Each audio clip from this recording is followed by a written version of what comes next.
A boy, the black sheep of a noble family, sat on the ground, clutching a piece of paper in his trembling hands. His eyes scanned the contents, which outlined the formal announcement of his disowning from his family. The charges against him were grave: the repeated use of foul language in the presence of the Honorable Princess Peenia, tampering with the entrance exam of Sylvania Academy, and, most damning of all, forgoing all dignity out of unbridled jealousy, bringing disgrace to the family name. These violations, it read, could not be taken lightly. And so, he was disowned. He couldn't believe what he was reading. It felt as if fate itself was toying with him. His life, at least as he knew it, was over. Kicked out of the dormitory with all his belongings, he was coldly appreciated for his past patronage. Students who stood outside the academy gate watched his downfall with satisfied smirks. They muttered that it was well-deserved, that tampering with the entrance exam was a heinous act. They were glad they wouldn't see him around for the next semester, but the truth was far more complicated. The boy, Ed Rothstaler, sat on a bench just outside the dormitory, his head buried in his hands, overwhelmed. What had happened to him wasn't something he deserved at all, because he wasn't the Ed Rothstaler they were referring to. Somehow, beyond all logic, he had been transported into a game. More specifically, the Sylvania's failed Swordmaster, the game that had won the Best Game Award that year and his all-time favorite. Unfortunately, unlike the typical tropes in novels or comics where the protagonist reincarnates as a genius heir or powerful warrior, he had landed in the body of a third-rate villain, a character with almost no screen time. Someone who disappeared in the beginning chapters. It was the worst thing to happen at the worst possible time. This is unfair, he said aloud, voice trembling with disbelief. After all, he had always lived a frugal and unassuming life in his real world. Hearing those words, the boys around him scoffed in shock. How could someone like him claim to have lived humbly when he was known for being the exact opposite? Ignoring their remarks, Ed glanced around and opened his stats bar. He was 17 years old, had spent 2 years at the academy, and had absolutely no achievements. His stats were miserable: strength, intelligence, dexterity, will, and luck, all at embarrassingly low levels, even worse than most farmer NPCs. How did it come to this? He tried to recall the character's fate. Then it struck him. During the game credits, he had read that Ed Rothstaler had eventually ended up as a beggar on the streets. His heart sank. Was that all that was left for him? But no. He wasn't going to accept this fate. Determination lit in his eyes. He would survive this mishap. He picked up his bag and set off toward the northeast of the academy. Sylvania Academy was enormous, sprawling across what was practically its own town. After half a day's journey, he finally reached the forest in the northeast, all the while bearing the ridicule and mocking stares of the other students. Sitting down on his suitcase to catch his breath, he tried to make sense of everything. If this truly was the beginning of the game, then there was a hidden blessing. Ed was disowned at the start. That meant he hadn't been expelled from the academy yet. He still had a shot. Graduating from Sylvania Academy promised a luxurious and comfortable life. If he, with his knowledge of the game, having played it 5 times, could just survive and pass, he might end up with more than he had ever dreamed of in his past life. However, there was a significant problem: the exorbitant tuition fees. While this semester's fee had been paid, he would need to earn a scholarship to continue. Looking at his abysmal stats, the odds seemed stacked against him. Surviving without falling behind was itself a major challenge. His first priority, however, was securing the essentials: food, clothing, and shelter. He opened his trunk, only to be met with the flashy clothing of a noble, an ornamental goblet, and a decorative dagger. These might be enough to get by for a week, but shelter and food were still pressing issues. He needed to act fast. Using a basic wind magic spell, Wind Splash, he cut off a few tree branches to build a shelter. However, using even such a low-level spell drained him significantly. Hunger gnawed at him, and he cursed the academy for not at least letting him eat before throwing him out. He remembered a trick his grandfather once told him. During summers when food was scarce, he would chew on tree bark. So, Ed stripped off some bark and roasted it over a fire. Though it vaguely resembled chicken, after 3 days of vomiting, he realized it was a terrible mistake. Despite the setbacks, on the 3rd day, he finally succeeded in constructing a proper shelter. With a few improvements, it even resembled a small living hut. To his surprise, this achievement raised his crafting level to 4. Encouraged, he noted that there was still a week left before classes resumed. That gave him just enough time to prepare. Next, he fashioned a makeshift harpoon and went fishing. After a couple of tries, he managed to catch 2 fish. He cooked them carefully over the fire, mouth-watering. Just as he was about to dig into the long-awaited meal, a voice stopped him. "Why have you not left this place?" He froze. It was Princess Peenia, the very reason he had been disowned. In the chaos of survival, he had completely forgotten the main character. Seeing her reminded him of the reason behind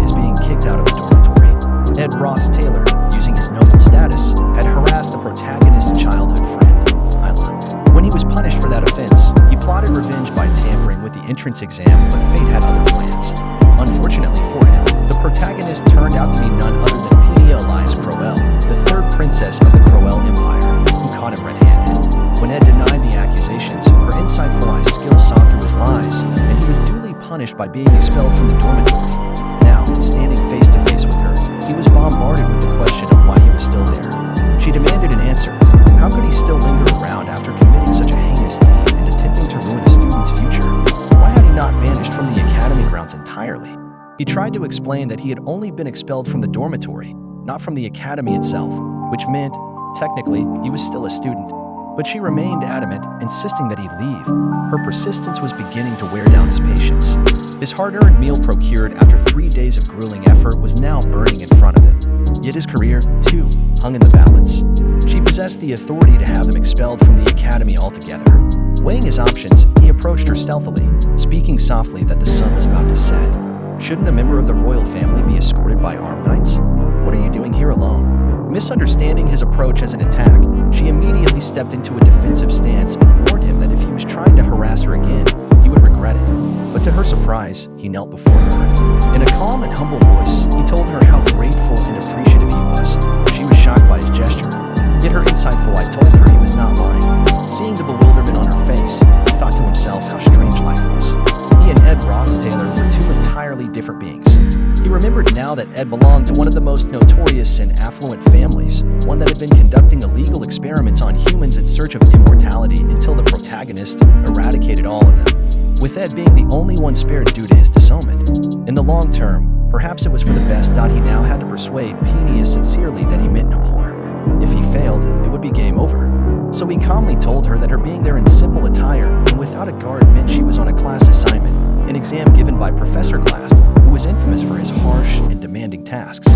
Since the semester had not yet started, her presence there indicated that she was in search of a magic marble. He further explained that she would not be able to find it without his help.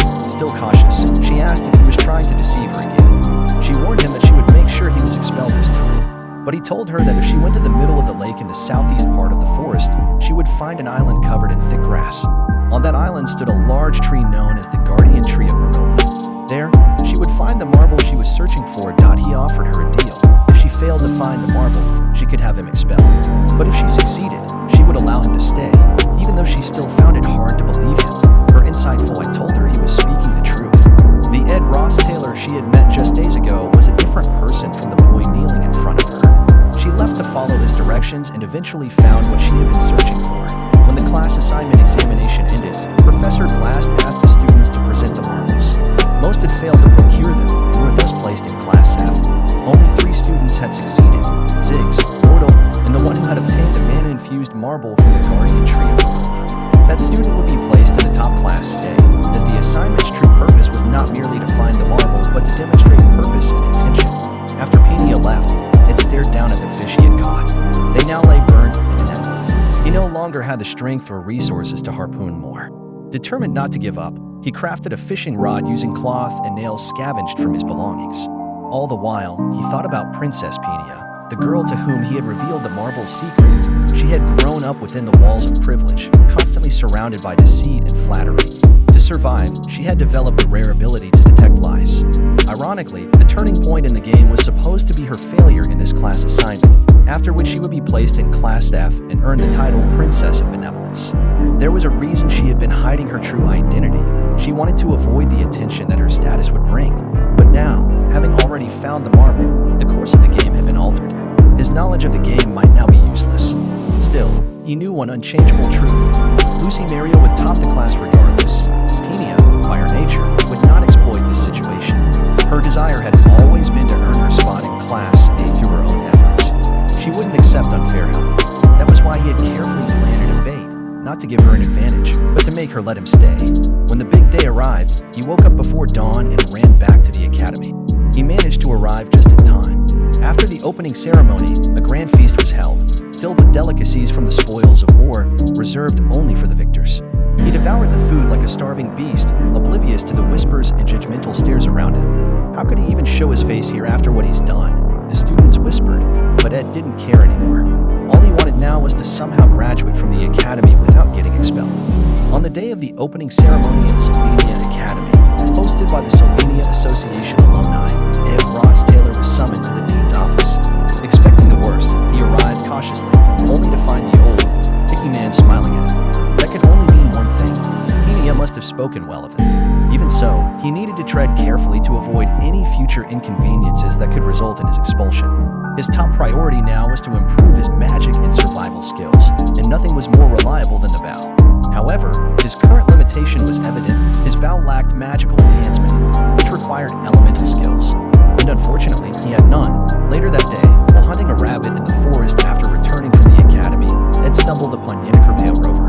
She was the top student of the second class, a genius elementalist, sitting beneath a tree and studying with a serene expression. Looking up at him, she coyly remarked that he must be the interesting boy Marilda had told her about. Confused, he asked who Marilda was. Yenneker explained that Marilda was the spirit who watched over the entire forest. Introducing herself formally, she added that since they were in the same class, he could simply call her Yenneker. He figured, with all the hunting and tree cutting he'd done lately, it made sense he'd attracted the attention of the forest spirit. As if reading his thoughts, Yenneker reassured him that he had nothing to worry about. Hunting and cutting trees were part of nature's cycle, and he wouldn't be harmed for it. He mused silently that one really couldn't judge a terrifying-looking wolf by its appearance alone. Then, recalling the original game plot, he remembered clearly, Yenneker was someone he absolutely had to avoid. Without another word, he turned and walked away. Watching him go, Yenneker held the face of Marilda in her hands and whispered that, just as the spirit had said, he truly was an interesting one. Though she had been kind to him and didn't care, all he had to say to her was, yes, and there would still be plenty of time for her to truly know him. The distance between the academy and his shelter was no small matter. It required him to wake up early and walk long hours. But this physically demanding routine was also helping improve his stats. On top of this, he had to study rigorously to earn a scholarship. Using a stone slab and a wooden poker, he took notes and borrowed as many books as he could from the school library. After returning from the academy, he would wash his sweat-drenched uniform, always hoping it would dry by morning. Then he checked if he had enough water, food, and Jerry to survive. Often, some supplies were missing. Despite it all, he only allowed himself 4 hours of sleep. During these brief moments of rest, he sensed someone observing him. He called her name, Yenneker. When she appeared and asked how he knew she had been watching, he answered bluntly. It was obvious, and she had better stay away from him. Didn't she know who he was? He was the infamous Ed Ross Taylor. That finally made her leave, but not without replying that she didn't know him well enough yet, and was looking forward to learning more. Ed knew she was a dangerous character. Despite her innocent and slightly naive demeanor, she was destined to become the final boss of Act 1. A farmer's daughter from a poor family, her one weakness was money. Given that she was on a full scholarship, she must have saved a decent sum. So Ed devised a ruse to drive her away. He asked her if she could do him a favor by lending him money, since he was broke. The request startled her, but it worked. She turned down the proposal and left, granting him a much-needed reprieve. 3 days passed. Though he felt a tinge of guilt over what he'd done, he reminded himself of the bigger picture. He had to avoid the main characters if he wanted to maintain control of the plot and exploit his knowledge of the game world. But to his utter shock, when he returned to his hut, he discovered someone sleeping inside. This person wasn't just important, she was far more significant than Yenneker. Renowned among both students and professors for her mastery of magical skills and deep understanding of magical theory, she had an aura that instantly commanded attention. But the real question was, why had she come all the way out here to sleep? Before he could ask, she opened her eyes and explained herself. She said she couldn't sleep because of all the noise around her. Confused, he protested. I didn't even speak. It wasn't you, she replied. It was the huge wolf behind you. His blood ran cold. She continued calmly. It told me to tell you to save Yenneker in the future. After hearing that there was a giant wolf behind him, Ed immediately turned around, but saw nothing. He told the girl as much, but she simply replied that she had delivered the message and now wanted him to be quiet so she could take a nap. Before he could protest or ask further questions, she had already drifted off to sleep. Ed's side. He had thought he had finally gotten rid of Yenneker, but clearly that was impossible. Then his thoughts turned to Lucy. Considering her small stature and uncanny ability to walk in the air, it wasn't entirely surprising to find her here. She had always been seen drifting from rooftop to clock tower, constantly seeking a peaceful place to nap. Still, this was his place, his shelter. But it must have been the cool breeze and the gentle sound of the stream nearby that had drawn her in. In the end, the mistake was on his part for choosing such a serene place. The next day, Ed decided he had to do something to put an end to this situation. He crafted a snare trap. Not only did it help increase his but it actually worked. He managed to trap Lucy. In his disappointment, however, she didn't react much. Instead, she casually asked him for some jerkies. He tried to protest, but she remained firm, utterly unbothered. Eventually, he gave in and handed her the dried meat. He continued racking his brain for ways to get rid of her. In the context of the game world, Lucy was practically undefeatable, which made things even more complicated. But then, an idea struck him. He recalled reading something about her complicated relationship with the maids of Ophelia Hall. So, he casually mentioned that he had run into some of those maids on his way back. The effect was immediate. She snapped to attention and told him she had to take care of something, then dashed off. Apparently, Lucy had always been pursued by the Ophelia Hall maids assigned to watch over her, and she never missed a chance to run from them. Ed couldn't hide his satisfaction. Finally, the shelter was his again, but he had barely begun to feel triumphant when reality came knocking in the form of a joint combat quest. It was a one-on-one battle format. Combatants were required to use practice weapons. Magicians were restricted to basic magic, and alchemists were barred from using potions to avoid any real harm or unintended consequences. Every main character had been selected as a combatant. Penia, the princess of benevolence; Ziggs, the spear from nature; Mortal, the golden daughter; lazy Lucy; Yenneker, the prodigious elementalist; the unsettling and creepy Clevius; and the most crucial of all, Taylor, the failed swordmaster. Ed, with all his knowledge of the game's original plot, knew he had to pay special attention to Taylor. In this combat system, class or background didn't matter. Whoever you were, you had to face the opponent assigned to you. While he was deep in thought, Yenneker approached and greeted him. Ed couldn't understand why she still hung around him after he had asked her for money, a move that should have driven her away. She attempted to show him the bracket list, which displayed who would be facing her. At first, Ed ignored her, but then it struck him. He too was one of the combatants. Curious now, he glanced at the list and was stunned to find himself matched against Penia Elvis. Even more attention-grabbing was the next match. Taylor versus Lucy. Ed didn't care about his own fight. His focus was entirely on Taylor. But a problem arose. Lucy was nowhere to be found. Everyone was looking for her, but she had vanished. Knowing her habits, Ed went to search near the spare area beside the combatant ring, and sure enough, there she was, lying down and fast asleep. He tried to wake her by pulling her cheek, then tugging her head, but nothing worked. Finally, she opened her eyes and told him she was hungry and wanted more jerkies. Ed struck a deal. If she would go into the ring and fight, he'd give her the food. She agreed. Ed's excitement for the upcoming battle was palpable. Even though it was nearly impossible to defeat Lucy, Taylor was the one he was rooting for. In the original game plot, Taylor surprised everyone. When Lucy tried to catch him with a magic spell, he cut right through it. Startled, Lucy retaliated with an intermediate level spell, something far beyond what was allowed in the match. As a result, she was marked as defeated, making Taylor the first ever to overcome Lucy in combat. It was a key turning point, the spark that ignited Taylor's path as a true protagonist. Ed waited eagerly for the moment to unfold. But to his utter bewilderment, the complete opposite happened. In a single, devastating blow, Taylor was defeated. Shocked, Ed could hardly process what had happened. Still, he knew the deeper layers of the game better than anyone. There was more to Taylor's story. As a student from the countryside with poor grades and no real recognition, Taylor had never been praised or encouraged. Yet he never gave up. True to character, Taylor rose to his feet again. Now was supposed to be the moment when Lucy would cast a lightning spell and Taylor would slice through it in a triumphant blaze. But it didn't happen. Instead of the expected lightning, Lucy cast a dazzling, advanced wind spell, something so extraordinary and overwhelming that Taylor was utterly and devastatingly defeated once again.